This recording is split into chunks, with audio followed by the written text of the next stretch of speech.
চাও না আমি তোমাকে চোখের মনি করে রাখি? হ্যাঁ আমার মাথায় তুলে রাখি? হ্যাঁ। তাহলে আমি একটা কাজ বলবো, তোমাকে করতে হবে। ওকে। লাইটারটা নিয়ে বাবুর ঘরে এসো তাড়াতাড়ি। Few moments later. বাবু! ছি ছি ছি বাবু, এই দিনটা দেখার জন্য তোকে আমি 9 মাস পেটে ধরেছিলাম।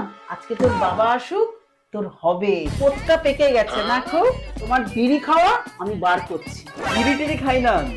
একদম শাক দিয়ে মাছ ঢেকো না। তুমি না আজকে হাতে নাতে ধরা পড়েছে। অসম্ভব। তোমার প্যান্টের পকেট থেকে লাইটার বেরিয়েছে। কই বৌমা আনো। এই নিন মা, এই নিন লাইটার লাইটার। भोला भाला था सीधा सादा था मैं तो नादान লাইটার। लगी चोट ऐसे